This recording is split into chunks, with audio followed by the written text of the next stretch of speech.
Examination বা statement record করল, এটা কিভাবে দেখছেন? এটা সম্পূর্ণভাবে একটা পুলিশ রাজের নমুনা হিসেবে দেখছি। তার কারণ আমরা কোনো পলিটিক্যাল প্রোগ্রাম করতে যাইনি। 21শে জুলাই আমাদের প্রোগ্রাম হয় ধর্মতলায়। আমরা ল অ্যাবাইডিং সিটিজেন সেখানে আবেদন করেছে পুলিশকে।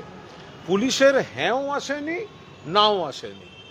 এই পরিস্থিতিতে আমরা একটা নিজেদের মতো করে একটা জাস্ট সমীক্ষা করে রাখা, যদি কিছু চেঞ্জ করতে হয়, ছোট করতে হয়, পুলিশ যদি রাস্তা ফাঁকা রাখার কিছু কন্ডিশন দিয়েও ছেড়ে দেয়, সেই জন্য ছুটির দিন রবিবার বিকেল 3টে বৃষ্টির মধ্যে রাস্তা না আটকে কোনো কর্মসূচি না করে যাতে একটু মাপের ব্যাপারটা একটু দেখে নেওয়া হয়েছে। এখন তার জন্য নোটিশ ধরানো হয়েছিল। আমি এসেছিলাম, পুলিশের প্রেমপত্র পেয়ে এসেছি, তদন্তে সহযোগিতা করেছি। তারা নানা রকম প্রশ্ন করেছেন, আমি সেই প্রশ্নগুলোর উত্তর দিয়েছি।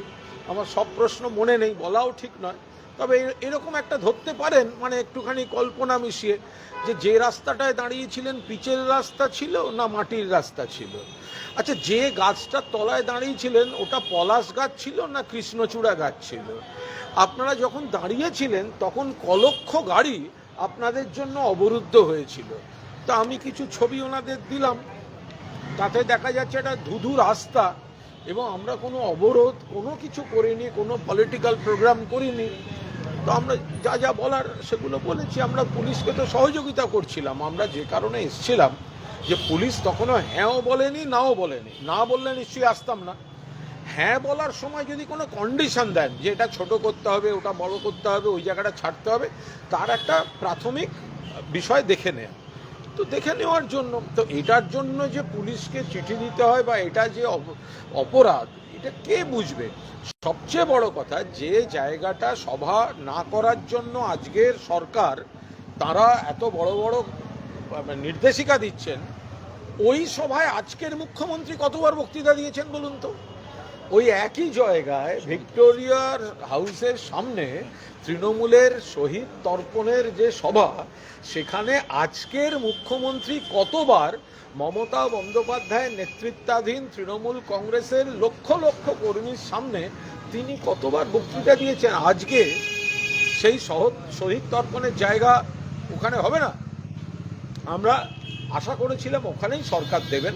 সেই জন্য আমরা কিছু নিজেদের মতো রাস্তা না আটকে একটা মাপজোক রাখছিলাম, যে যদি সরকার কোনো কন্ডিশন দেয়, পুলিশ কোনো কন্ডিশন দেয়, এই দিকটা ছাড়তে হবে, ওই দিকটা কমাতে হবে, যাতে আমরা তৈরি থাকি। তো সেই জায়গায় দাঁড়িয়ে তারা নোটিশ দিয়েছেন, জিজ্ঞাসাবাদ করেছেন। তা আমি জিজ্ঞাসাবাদের যা যা উত্তর দেওয়ার দিয়েছি, কিন্তু এর থেকে প্রমাণিত হয় যে আচ্ছা, মমতা বন্দ্যোপাধ্যায়কে যদি তৃণমূল কংগ্রেস নাকি দুর্বল হয়েছে, মমতা বন্দ্যোপাধ্যায় এই হয়েছেন, অমুক সরকারের পৃষ্ঠপোষকতায় দল নাকি ভাগ করার চেষ্টা হচ্ছে, তা এত ভয় কিসের? তাহলে মমতা বন্দ্যোপাধ্যায়ের 21শে জুলাই শহীদ তর্পণের জন্য আইন জারি করে সমস্ত জনসভা বন্ধ করে দিতে হবে। ফিতে দিয়ে মাপলে পুলিশ করতে পারবে।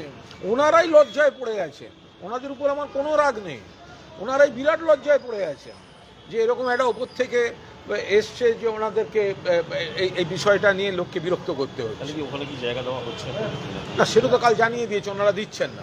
তাহলে কোয়েশ্চেন ডাজ নট অ্যারাইজ। আমার তো সেটাই প্রশ্ন।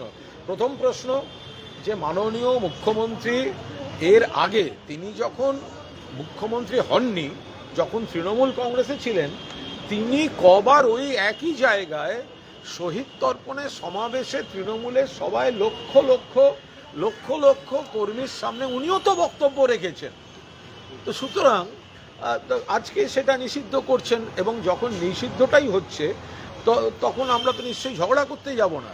কিন্তু যখন আমরা আবেদন করেছিলাম, এবং আবেদন করার পর আমরা ইয়েস পাইনি, নো পাইনি, সেই সময়টা অন্তর্বর্তীকালীন সময়ে আমরা একটা প্রস্তুতি রাখছিলাম। পুলিশ যদি কোনো কন্ডিশন দেয় যে এটার এই জায়গাটাকে এইভাবে ছাড়তে হবে, ওইভাবে ছাড়তে হবে, আমরা তার প্রস্তুতির জন্য একটু মাপজোক করেছিলাম, মাপামাপির জন্য। প্রোগ্রাম নয়, পথসভা নয়, অবরোধ নয়, ছুটির দিনে ফাঁকা রাস্তায় বৃষ্টির মধ্যে মাপামাপি। এখন প্রশ্নগুলো তারা তাদের মতো করেছেন, আপনারা এইভাবে ধরতে পারেন, পিচের রাস্তা ছিল না মাটির রাস্তা ছিল? যে গাছটা দেখেছেন ওটা পলাশ গাছ নাকি ওটা কৃষ্ণচূড়া গাছ, যে ফিতে দিয়ে মেপেছেন ওটা প্লাস্টিকের ফিতে নাকি পাটের তৈরি ফিতে, আপনারা কোন দিকে মুখ করে দাঁড়িয়েছিলেন, উত্তর দিকে না দক্ষিণ দিকে? আপনারা যখন দাঁড়িয়েছিলেন তখন ক লক্ষ গাড়ি সেই জায়গাটায় আটকে গিয়েছিল। আপনারা কি জানেন ফিতে নিয়ে যাওয়াটা আজকালকার দিনে অপরাধ রাস্তায়? ফলে এই ভয়ঙ্কর সুন্দর প্রশ্ন, প্রায় এগুলো এরকমই সমস্ত প্রশ্ন, এগুলো প্রতীকী প্রশ্ন।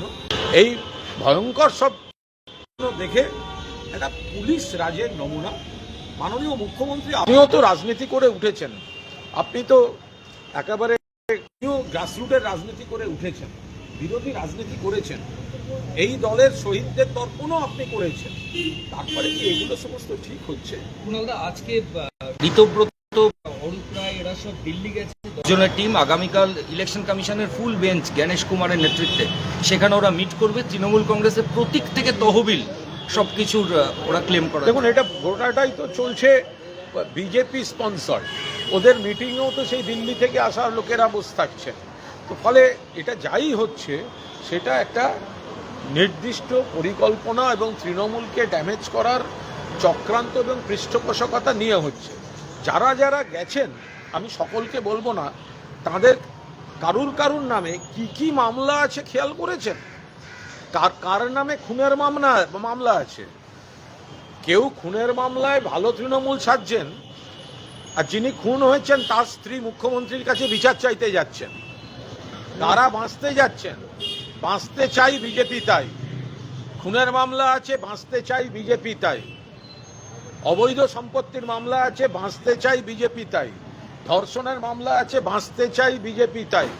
আমার বিরুদ্ধে মামলা নেই, কিন্তু যদি ভিত্তিহীন মামলা দিয়ে দেয়, চাপ আছে, বাঁচতে চাই বিজেপি তাই। আমার বিরুদ্ধে মামলা নেই, কিন্তু আমার চারপাশের লোকদের মামলা থ্রেট দেওয়া হয়েছে, বাঁচতে চাই বিজেপি তাই। এটা কোনো বিরোধী দল না, এটা একটা বকলস পরা বিরোধী। সরকার যারা চালাচ্ছে তারাই একটা বকলস পরা বিরোধী রাখতে চাইছে, যাতে তাদের সরকার চালাতে সুবিধা হয়।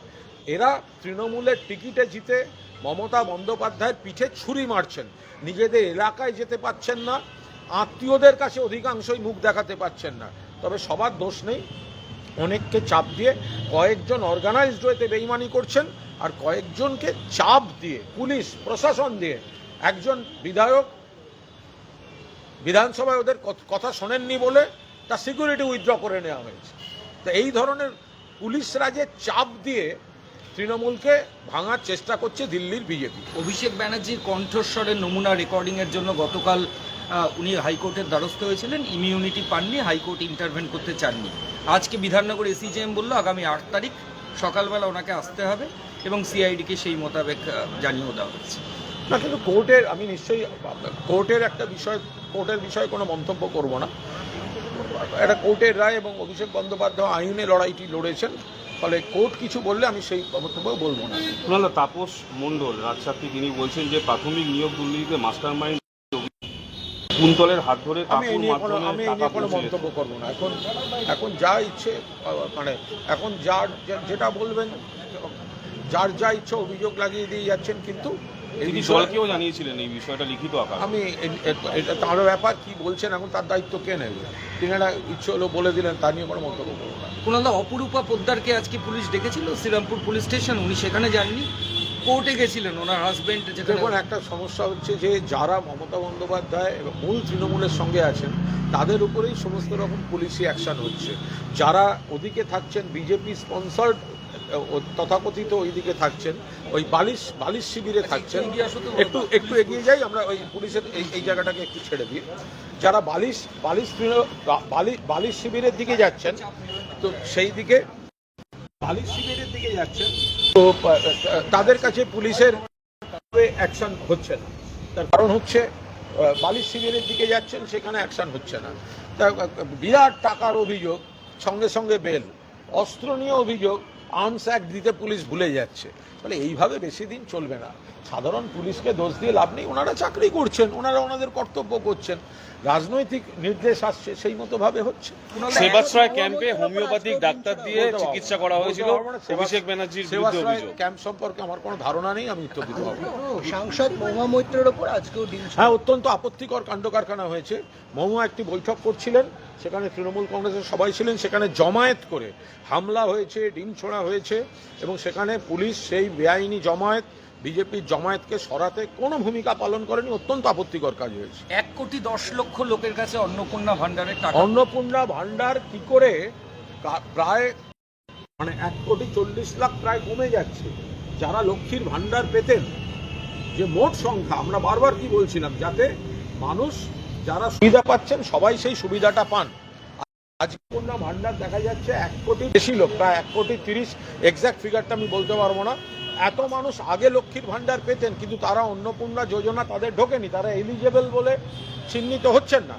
আমরা রাজ্যপালের ভাষণেও দেখেছি, মাননীয় অর্থমন্ত্রীকেও বাজেটের সময় আমরা অনুরোধ করেছিলাম, এই যে আপনারা বলছেন যোগ্য মহিলাদের দেয়া হবে, এই যোগ্যতার মাপকাঠিটা কি সেটা না দিলে তো যারা বিভিন্ন, মমতা বন্দ্যোপাধ্যায় জন্ম থেকে মৃত্যু পর্যন্ত বিভিন্ন বয়সের বিভিন্ন মানুষকে যে সুবিধাটা দিচ্ছিলেন, আর্থিক সুরক্ষা দিচ্ছিলেন, তো সেটা তো সেইটা তো কমে যাচ্ছে সংখ্যা। এটা কি করে হতে পারে? বহু মানুষ এই নিয়ে বিভ্রান্ত হয়ে আছে। লাস্ট কোয়েশ্চেন, যে আজকে টাকিতে সেচ দপ্তরের ল্যান্ডে আবার বুলডোজার দিয়ে প্রশাসন 3খানা হোটেল সেগুলো পুরো দুর্মুষ করে দিয়েছে। এক্ষুনি বলা মুশকিল, কিন্তু সেটা আইনি পদ্ধতিতে হওয়া উচিত, এবং যাদের ক্ষেত্রে বেআইনির অভিযোগ, তারা এই বিষয়টা তাদের আইনজীবীরা তারা বলতে পারবেন। যেটা সম্পূর্ণ জানি না, সেটা বলা খুব মুশকিল। ঠিক আছে, thank you. Thank you. Big channel this